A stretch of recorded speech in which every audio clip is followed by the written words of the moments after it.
All right, guys, thanks for coming by. We're going to talk a little bit about furthering the Amazon Echo integration that I've done in the past. How many people have seen some of the Amazon Echo stuff that I've done historically? She's alive. Hello. Okay.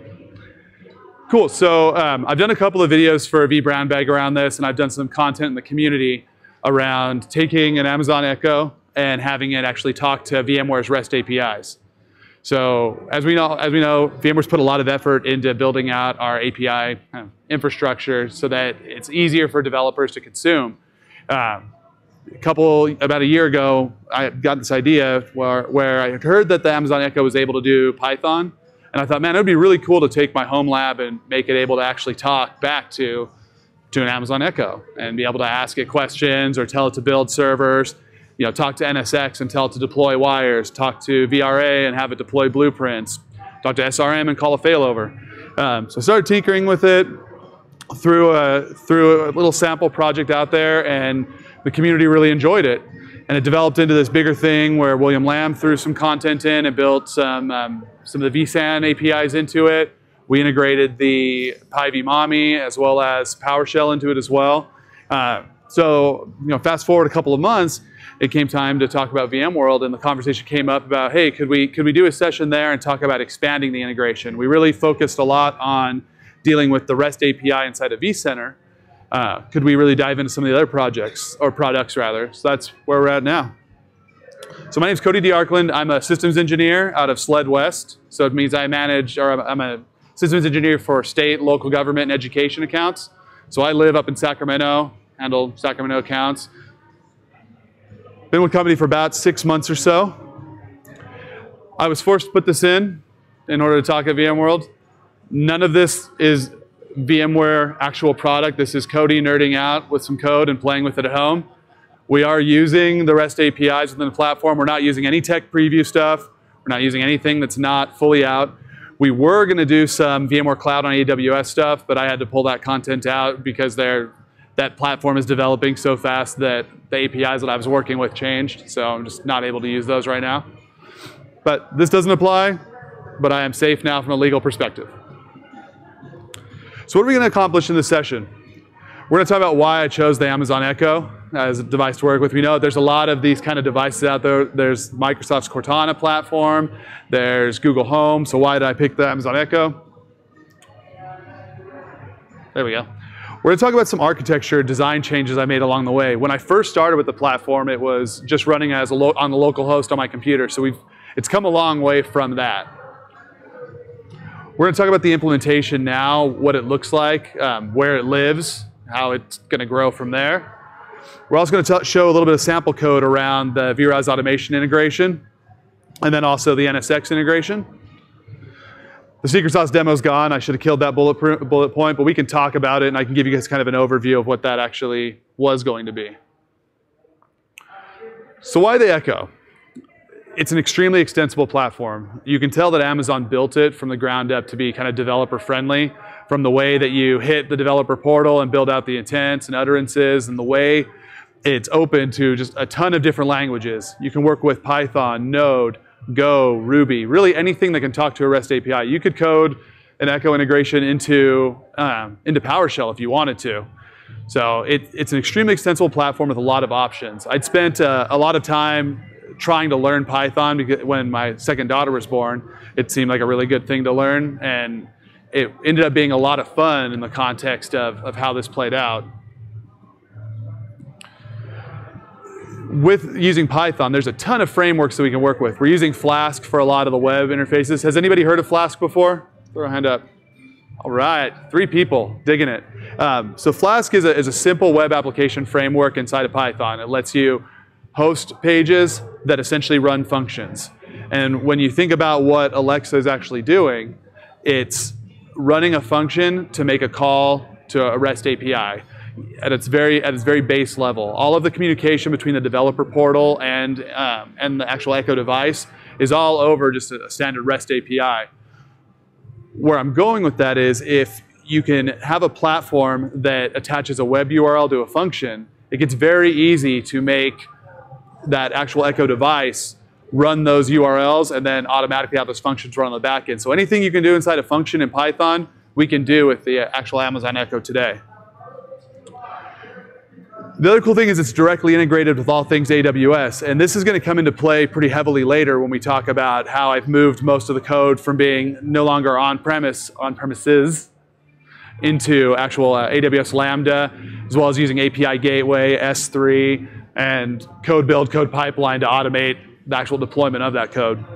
Has anybody worked with code build and code pipeline before? 3, digging it. So let's go over the journey so far. When I first implemented the platform, it was a late night. I played for a couple hours and got it running on localhost. So what it was we had my Amazon Echo device.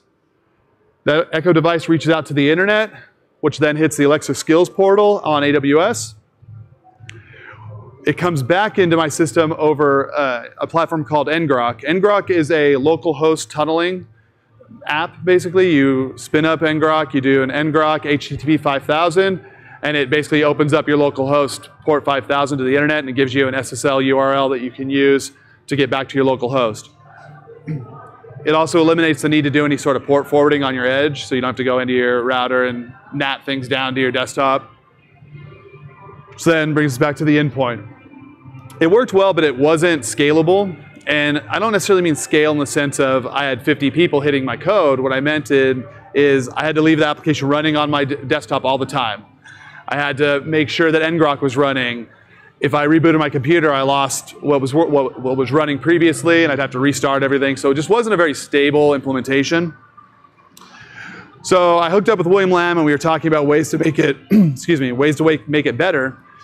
And we came kind of to our midway architecture, which is really about a self-hosted running in a Docker container. We took the entire code end to end through a user interface in front of it running Clarity UI and put it inside of a Docker container. Still running it on premises, did a port forward, so we removed the need to do ngrok and essentially just ran it directly into that Docker container. We threw an SSL cert inside that container, let it spin up. It was really easy to move between any system I wanted to use. All I'd have to do is change the IP address. So I spun up a CentOS server in my lab, had it running on there all the time.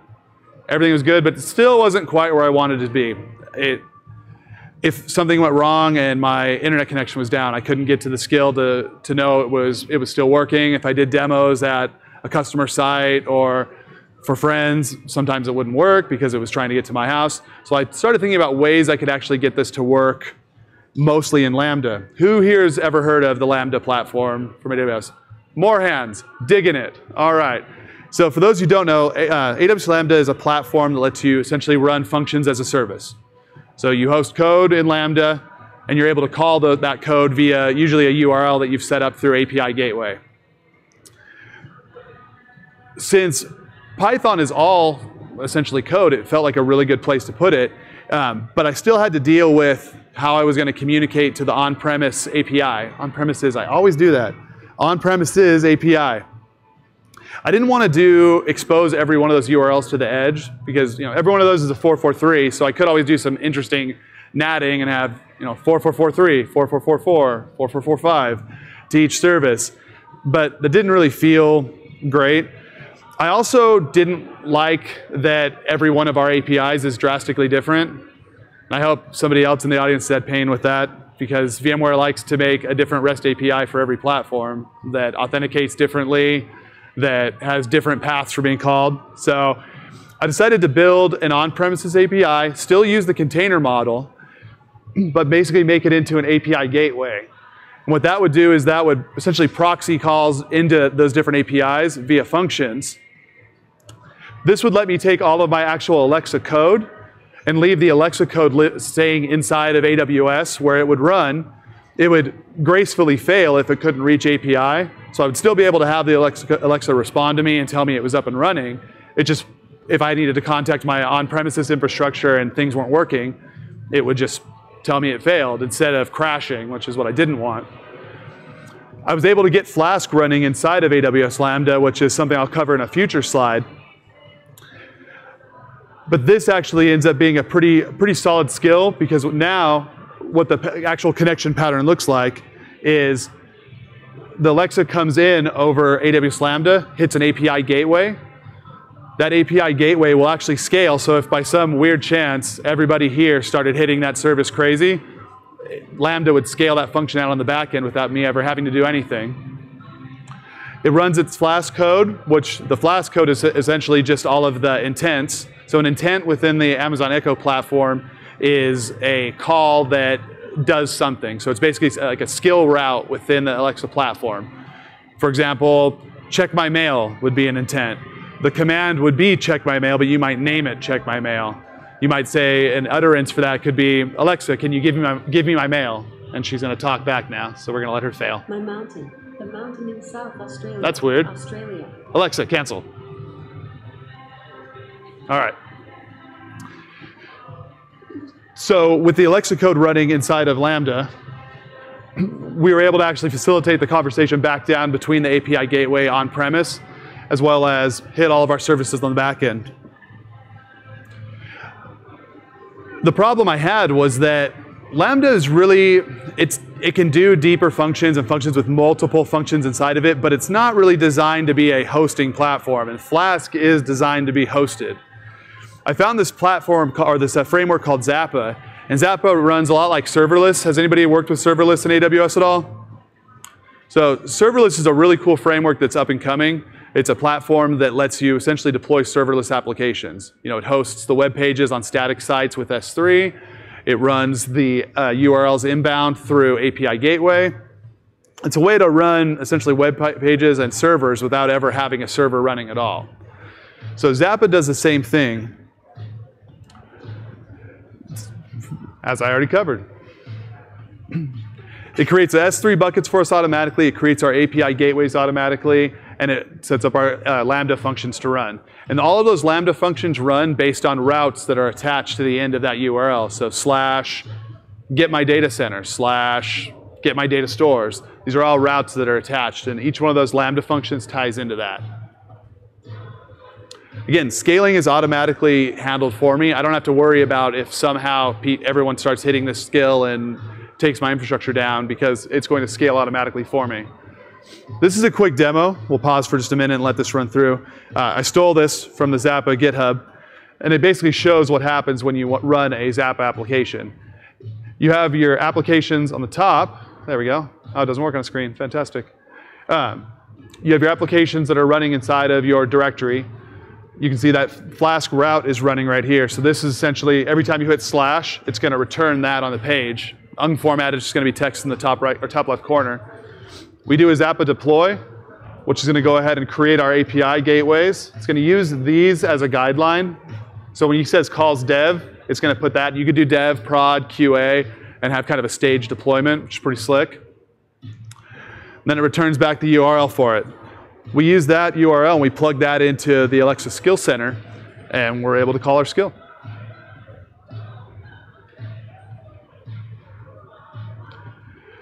So we look at how the actual Lambda code looks. It's just an example I wanted to put together and walk through. I'm going to go ahead and hop over here.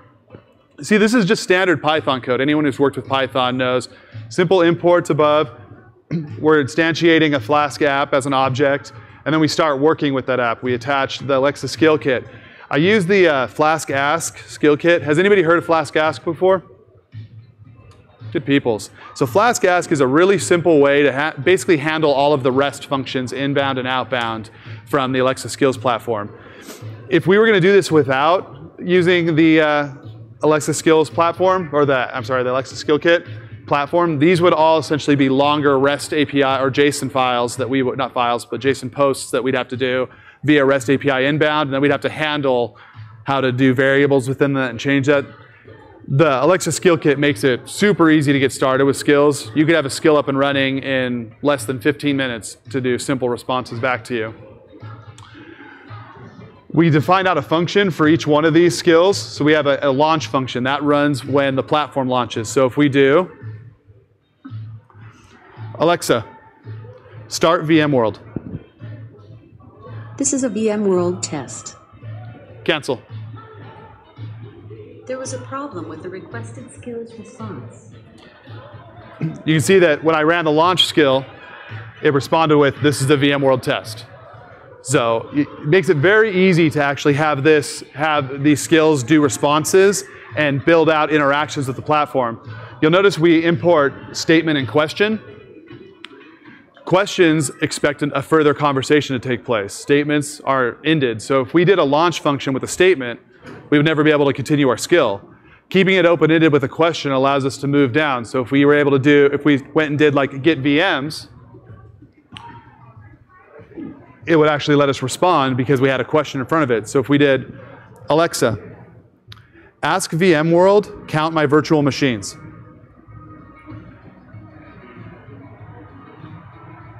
The total count of virtual machines in my environment is 33. Now you'll see the light went off, and that's because I returned a statement. So because I didn't expect the conversation to take place any further, I ended the conversation. It's a little bit more intelligent probably to keep every one of your responses as a question and then handle a way to terminate the conversation by saying goodbye. So like a cancel intent that would take a cancel or no, or I don't need anything else utterance back. But for now, the statement served. Each one of these you can see calls different functions. There we go. Count VMs as a function, VM memory count. These are all imported from a separate API file that I built that I'm going to show in a couple screenshots.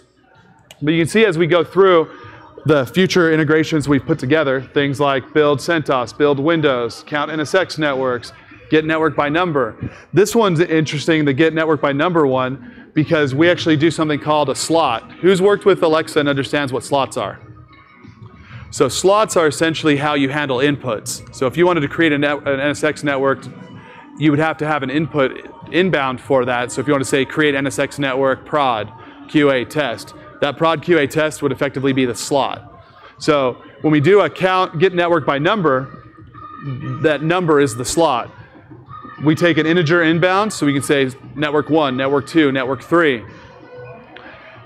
We then return a statement back with what that actual slot or what the actual response is. And what you'll see the function in a little bit. What that function is going to do is go out to NSX via the REST API and pull down a network name as well as what VDN it's on, which is good for some other API coding.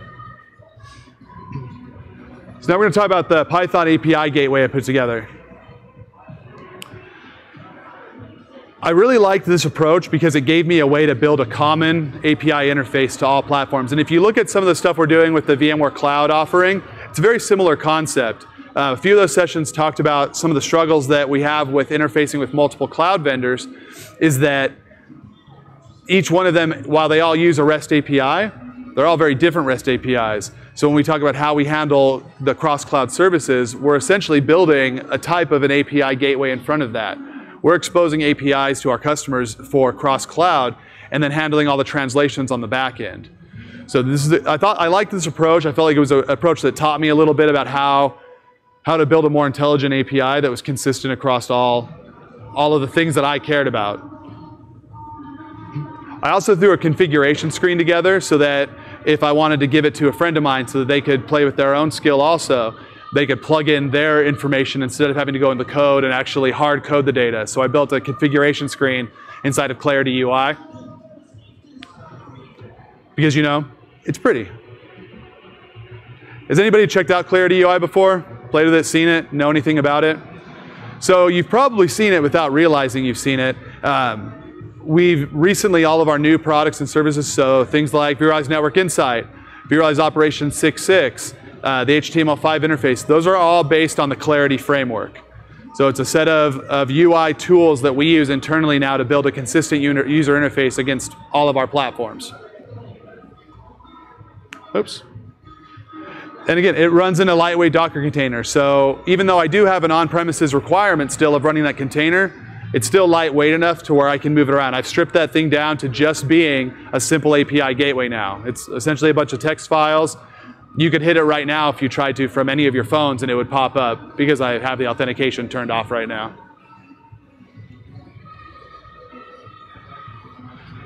So that's what the interface looks like. You'll notice it looks a little bit like what vRealize Operations looks like, probably the same background and everything. I've just centered over the logon screen and changed the header a little bit.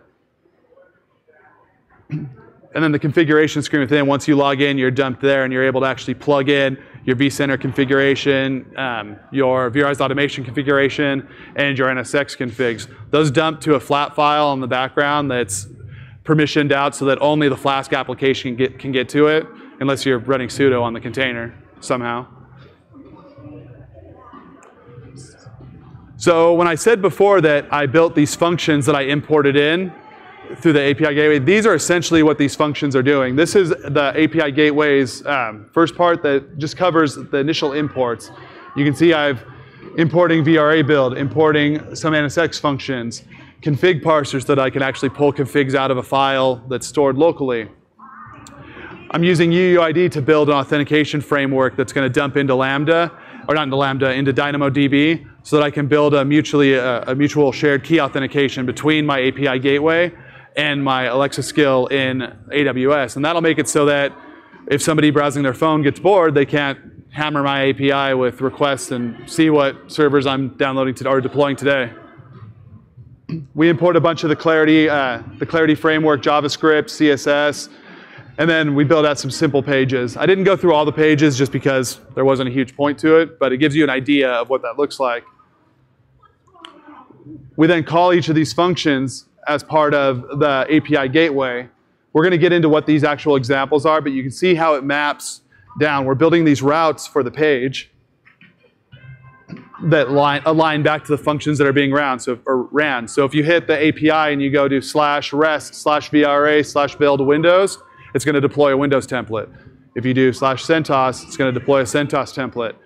An interesting thought is we could actually combine that in the skill page if we wanted to, and we could make the OS a slot and run essentially the same skill and just do an if-then to switch between the two. If it returns as Windows, return Windows. If it returns as CentOS, return CentOS.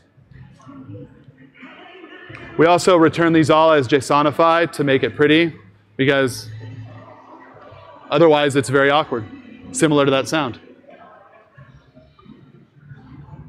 So when we start talking about how the APIs are different between all of our platforms, the first thing I call out always is that we use a different authentication type for effectively every API. And it's a little bit funny, because when you look at how you authenticate to the vCenter REST API, does anybody have an idea how that authentication takes place? That's a basic HTTP auth that returns a session ID. That session ID expires after X amount of time, and then on your subsequent REST API calls, you use that session ID as basically your authentication key. The NSX API takes username, password, converts it to base 64, and you attach that base 64 as a header. The VRA API does a bearer token. So you give it a username, password, and your tenant. It returns a bearer token to you that expires after 3 days by default, I think. So we have these very different authentication methods between each that we have to handle in different ways. So when we look at how I handle it for VRI's automation, we'll step through the code a little bit. Ignore the squiggly lines. I don't always write things the prettiest. We instantiate a config parser object, which is basically going to pull down an ini file that's written when we save on that configuration screen. So when we do save, it writes the logon details and URLs to that configuration file.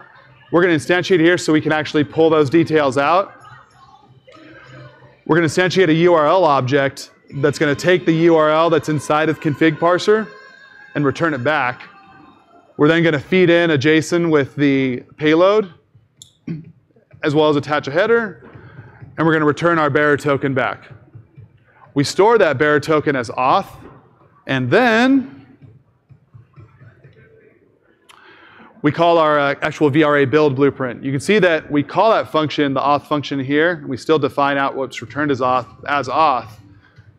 We then feed it into the actual authorization key and perform a get against the URL to actually start our work on deploying a blueprint.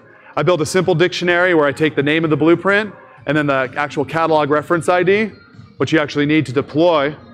I store it as a dictionary, and then we just build out essentially a template and a request for actual catalog actions and deploy a template. We return that template response as a JSON file so that we can have our echo parse it, because it'll tell us things like the name, it'll tell us the reservation it's going to, the business group it's going to. And these are all things we would probably want to return as part of the conversation. I like this to be interactive. Any questions on the VRA side of integration? Anyone work with VRA much in here? So the really cool thing about the VRA, just stepping back one, the really cool thing about using VRA is that it ties into Orchestrator. So if you're using an Orchestrator workflow, you can effectively make any Orchestrator workflow into a catalog item. So if you had an SRM in play in your environment, you could build a catalog item to fail your SRM over between environments, which means you could then build a skill that would do that for you as well. The skill portion, you might not want average Joe administrator in your data center saying, hey, fail over the environment for fun. But building a catalog item around it in VRA is a pretty cool concept and something that is actually a real use case because you can put an approval behind it and actually have that approval be only allow the code to execute once that approval is given.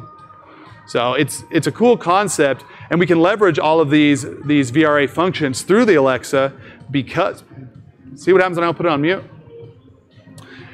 We can use it through Alexa because we can call every one of those catalog items. So if we named the SRM example, SRM failover, there would be a name in that dictionary of SRM failover, and it would correspond to a catalog item ID.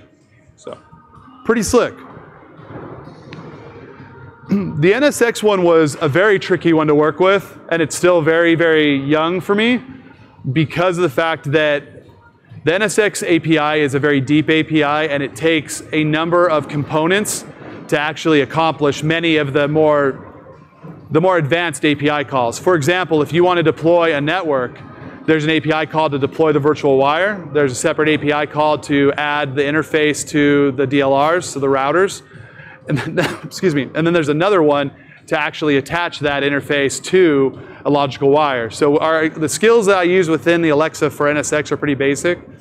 This is one that'll just return the firewall rules, and then I can parse out the firewall rules. So I can say, tell me about rule 3, tell me about rule 5, so on and so forth. You can see we go in, similar to the VRA example, we instantiate a config parser object. We read that object, we point out the URL, we go through and grab a user, grab password, we feed in the URL into the actual NSX variable, we call the headers, and then we actually do our authentication in here as part of basic auth. This will handle the conversion to base 64 for us and return the value.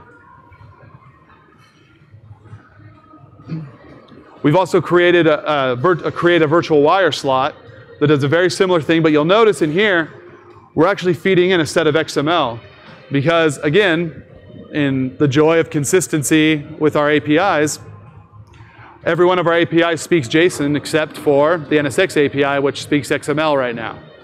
So we have to actually feed in an XML form and attach the variable into that in order for it to work. But this goes to speak to the flexibility that you get when you start working with Python and being able to build this programmatically, is that you can answer these issues pretty easily through code. Again, another example of getting a list of networks back so that we can go through that and say, show me network 5. So let's talk about what's next for the platform after I finish up with the stuff that I've demoed out here. I've started looking into a lot to how we can do decision-driven conversations with the Amazon Echo. For example, if you said build a VM, she would respond back, what kind of VM? And you could say CentOS. And then she would say, what size do you want? You say large. And it would make actions based on it. Maybe if you said a large, it would check your reservation to make sure that you had enough space. But if it was a small, it wouldn't care. I really want to get into the idea of decision-driven conversations with the Echo. Again, another example. Would you like deployment or operations actions? And being able to drill down into conversation there. I also want to get into re-implementing my AWS skills that VMware Cloud on AWS skills that I had implemented previously. Alexa, or not Alexa, but Amazon recently released a concept of directives. And what the advanced directives allow you to do is build requirements into a skill. So for example, if you had a skill that was defined that was build a virtual machine, you could make the requirement that an operating system be specified and a size be specified. If you said build a large CentOS virtual machine, the Echo would register everything's met. I have all the requirements I need. But if you didn't say that, if you just said build a virtual machine, it would say, okay, I know there's 2 more items that I need to actually have answered. I need the type of OS and I need the size. And it would prompt you independently for each one of those. So I've started playing with that and I want to implement that. And I think there are some really cool use cases for using that. I also want to update the interface that I've built to actually show things like the utterances and intents that are within the platform, just because it makes it a little bit better user interface to be able to actually pull that up and see what you actually can say to Alexa.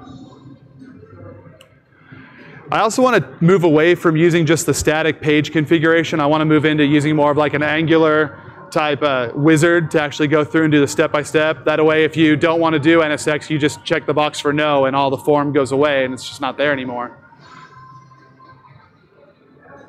There's also a feature that's kind of up and coming for the platform called notifications. And it's probably the biggest thing that I get asked about from all the work I've done is, hey, is there a way to make Alexa alert me of something?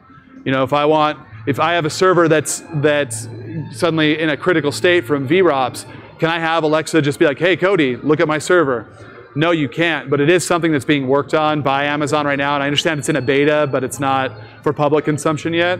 I think that the Echo will get a lot more interesting when that's available, because let's be completely honest.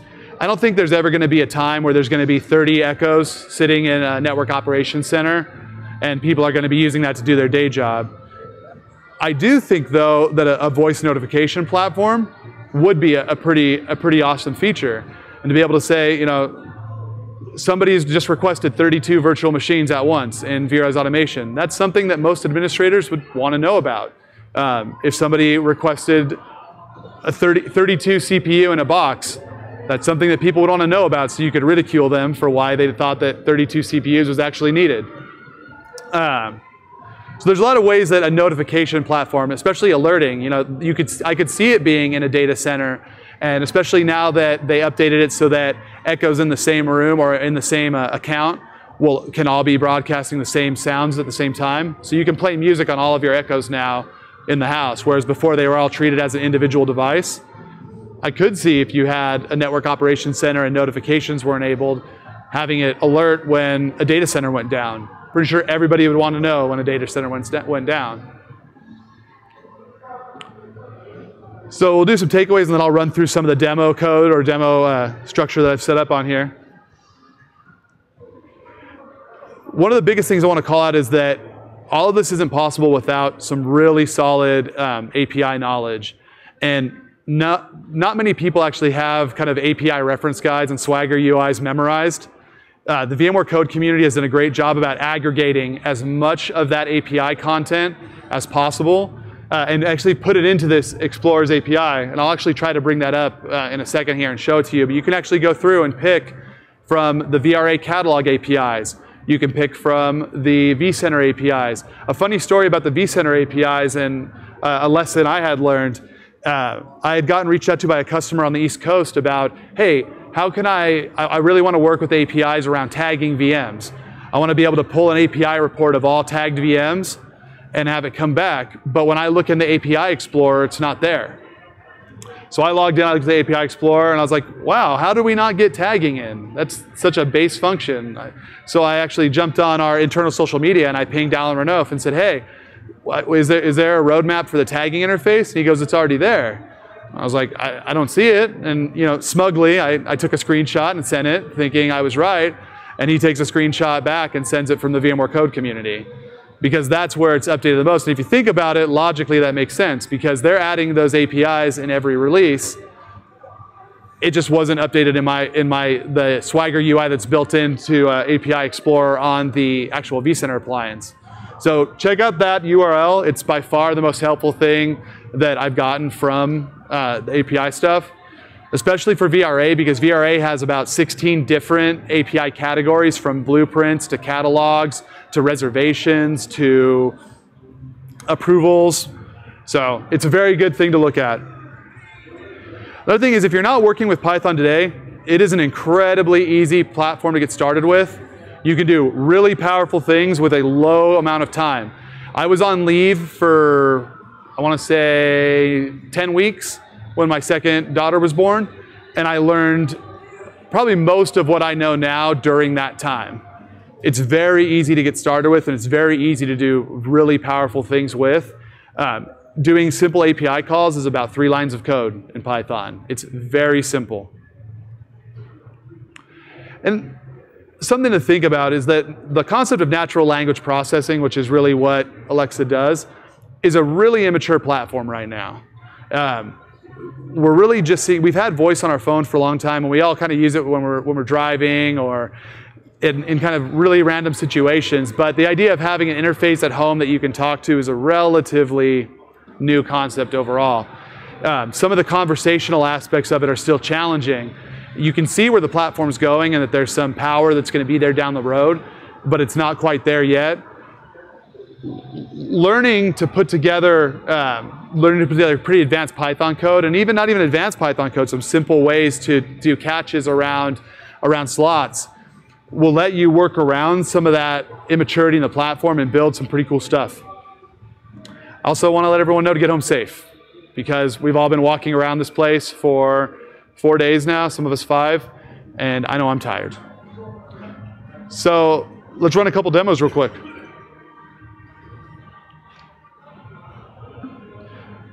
Alexa, ask VMworld, count my VMs. That's going to fail. I'm not quite sure how to help you with that. So that failed because the utterance I set up, and this is an important takeaway also that I should have put on this list, defining out the utterances is important. Utterances are what Alexa expects to hear back from you when you talk to her. So when I said count my VMs, I didn't define that as an utterance. What I did define is count my virtual machines. Alexa, ask VMworld, count my virtual machines.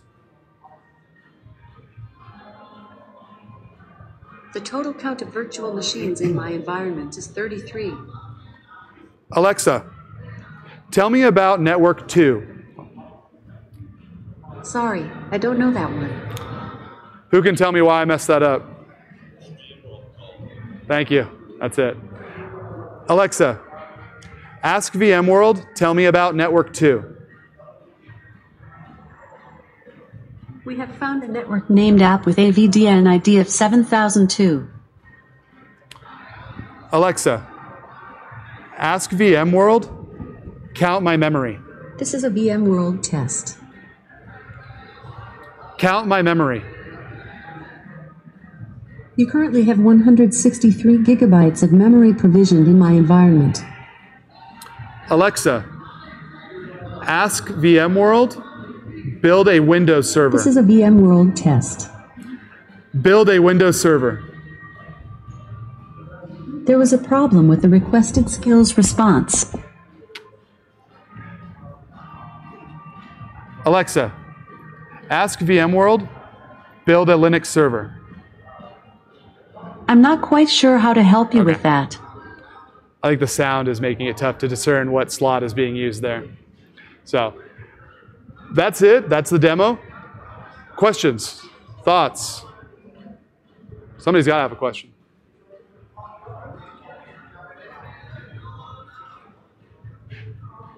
So the question was, are the APIs is there an effort inside of VMware to build the APIs more consistently moving forward? Absolutely yes. There's a huge effort to focus on standardizing the APIs. The issue is there are a lot of products and there are a lot of APIs that are already in use. So it's tough to make a major shift that way, but it is something that's being worked on. Other questions?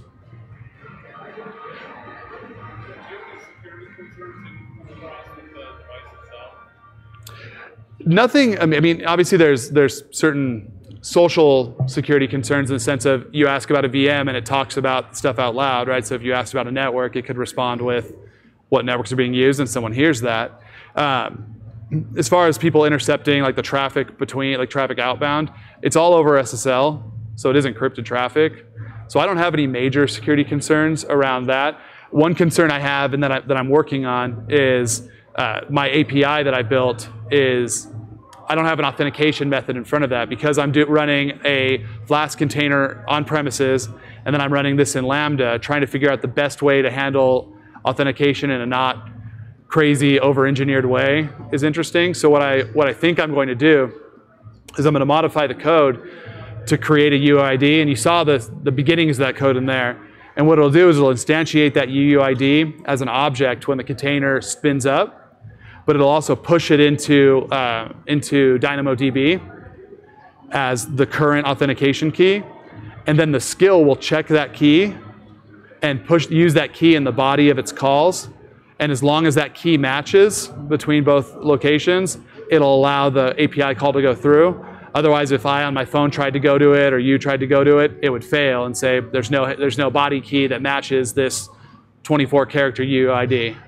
So there's a couple security thoughts there that I'm working on, but do you have any security concerns? Yeah, we've just been asked by some users to put it on our network, and I have to In my network, my container for the API lives on an isolated NSX subnet. It's only allowed inbound over a certain port. Other platforms within my environment can't get to it. Only 443 is exposed on the container. So it's pretty secure in that way. But people will always find ways to buck security. So what type of feature? Oh, shoot. Have you thought about putting some sort of a challenge response or something, or should you use it? It's like you don't want your daughter coming up and saying, "Hey, Dad, Alexa, power off of you." Yeah. So the question was, have I thought about putting a challenge question in front of it so that before a skill would actually run, it prompts for a challenge? I have, but the problem is with the way natural language processing is so young, even if you go in and define out what the phrase should be, Alexa is going to grab whatever's close to that. So if I just turned it on and said VMworld, it would actually pick that up and fill in some of the blanks that a skill is close to.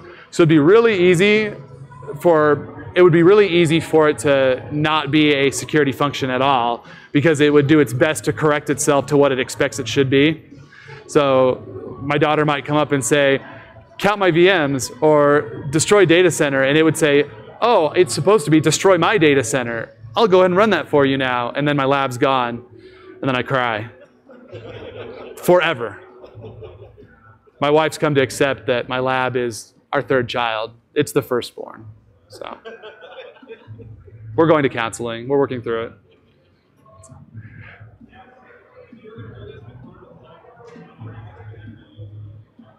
So the question is, if I was going to do this with Google Home or Cortana, how much of the code could I reuse? Not a lot of it.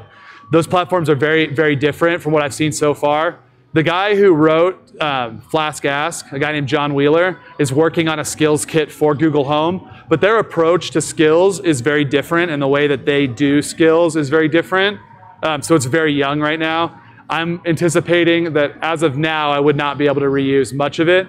The REST calls will always be reusable to that point, because the REST calls are pretty generic. If we scroll back through and we look at these REST calls, are just basic request.get, request.put. So those are very simple to use. I could see those being reused, but a lot of like the talk logic and stuff that's specific to Alexa. And something else I didn't talk about in here is the voice customization of Alexa, the ability to change her tone, change the speed she talks, change the strength. None of that would be reused either. So, shoot.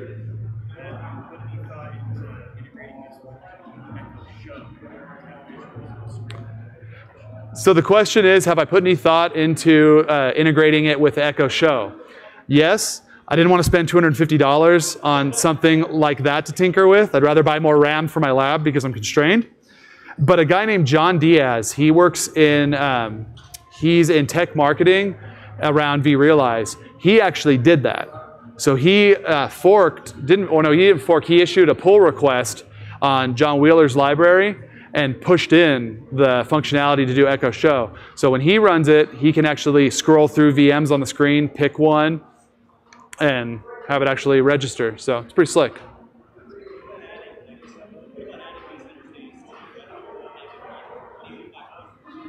Oh, miss it.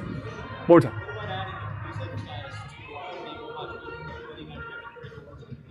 So that's a great suggestion. So John did that also in his example. So when he did his Flask work, he had it read back from vBrownBag, and it would say, you have 16 critical alerts. Would you like to list them? And it says yes, and it'll go through and list them out. Totally thought about doing that and expanding that more. I think that's a great use case. I also have on my blog, so I run a blog, thehumblelab.com, which I didn't put up on the screen. Oh, it's actually on the final slide. So if anybody wants to not take a picture of that and actually never go there, that's totally fine too. But for the 2 of you that'll probably visit it at the end, that's the URL. On there's a video. I have a couple YouTube videos of the kind of progression of this, and one of them is a report my data center. And I go through and say, you have 32 virtual machines. You're running at X amount capacity, blah, blah, blah, blah. So we do the readout. I think that's a very good use case. The VROPS one is a really intriguing use case because you can pull out capacity stuff, right? You could say, Alexa, how many VMs left can I provision?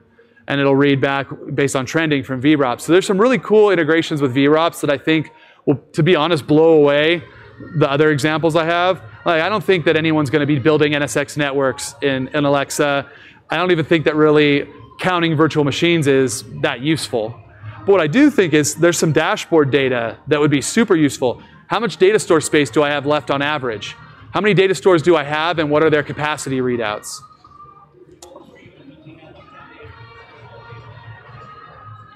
Exactly, and the comment was you only have 10 days of storage left. Exactly, that's another great example. And then the final thing I'll say is somewhere else I want to take this, and something a developer friend of mine is helping me with, who's in the audience today, is the idea of some of the voice readout stuff is cool, but what would be cooler is to have a screen interface to where when you said, Alexa, show me the VMs deployed in the last 7 days, and it would list all of them on the screen. Imagine, and this is something just thinking outside the box, imagine if the future of vCenter was voice enabled, and you said, show me cluster 2, and cluster 2 popped up in vCenter in front of you. Show me my SRM failover, and it would bring up SRM in front of you. That's something that's super useful. If I'm a VMware admin and I come back from 2 weeks of vacation, I might want to say, hey, tell me about the deployments in the last 2 weeks, and it would build the report. So that's something I'm working on, and I really look forward to actually getting out. And if you want to ask me who that developer is, you can come find me after, because I don't want to put him on the spot. But yeah, so that's my talk about Amazon Echo.